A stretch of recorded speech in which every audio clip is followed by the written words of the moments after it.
Bonsoir et bienvenue à cette méditation de dimanche sur le thème La vie, un long fleuve tranquille. Ceci est le thème de notre église, de l'église baptiste de la Côte Basque, ici dans le sud-ouest de la France, au Pays basque français.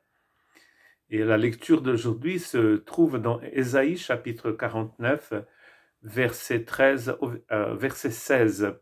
Comment Dieu va consoler son peuple dans un monde qui n'est pas facile, n'est-ce pas, qui n'est pas simple, et dans une vie qui n'est pas facile non plus. Le verset 13 dit ceci: Ciel, réjouis-toi, terre, crie d'allégresse, montagne éclatée en cri de joie. En effet, l'Éternel console son peuple, il a compassion des plus humbles de ses membres. Donc voilà, comme dans Ésaïe 40, ce message, c'est un message de consolation. Passer les temps difficiles, passer l'exil, passer les souffrances, le Seigneur vient consoler son peuple. Cela ne veut pas dire que des temps difficiles ne seront pas au rendez-vous. Bien au contraire, la nation va encore passer par des moments très difficiles. Peut-être comme les moments où nous sommes en ce moment là, maintenant.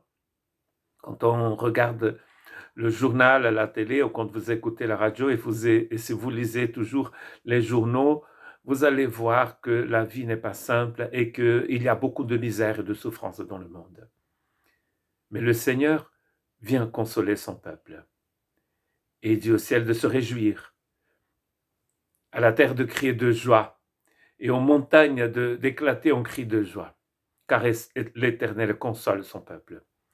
Il a compassion des gens, et ici il dit qu'il a compassion des plus faibles, il a compassion des humbles.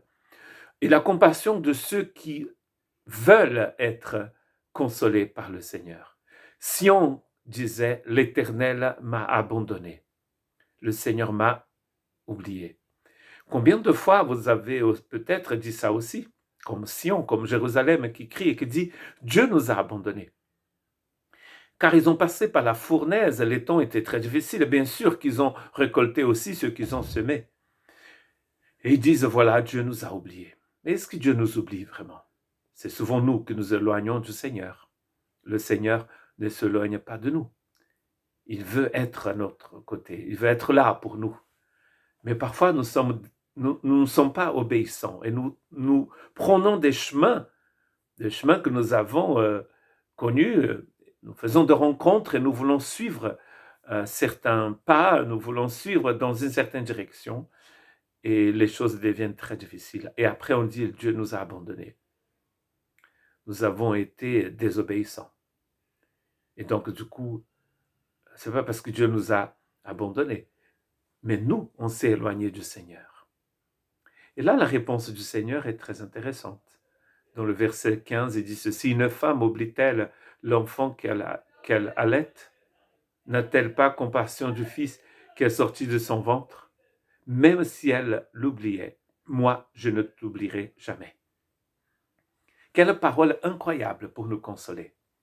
C'est vrai que des mamans parfaites, toutes les mamans ne sont pas parfaites. Et une maman peut oublier et abandonner son enfant. Mais Dieu ne nous abandonnerait jamais. Très intéressant qu'il ait utilisé cet exemple de la mère, parce qu'on dit souvent que l'amour de mère est sublime, mais il n'est pas parfait pour autant.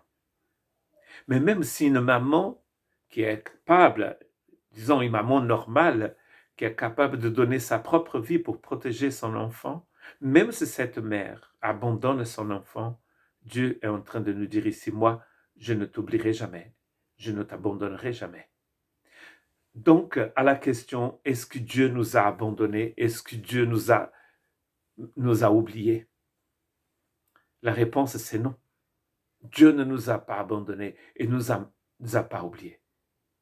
Peut-être vous passez par une vallée profonde et douloureuse et difficile, mais sachez que le Seigneur est prêt.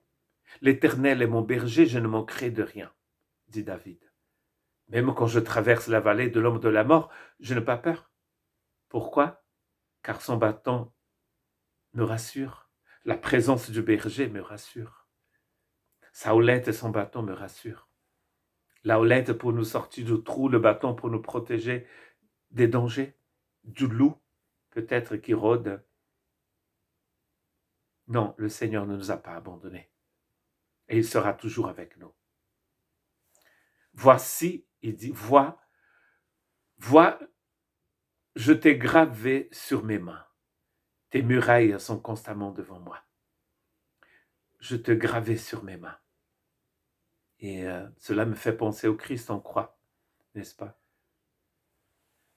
Quand il ouvre ses mains après la résurrection, on peut voir peut-être là les marques de la croix.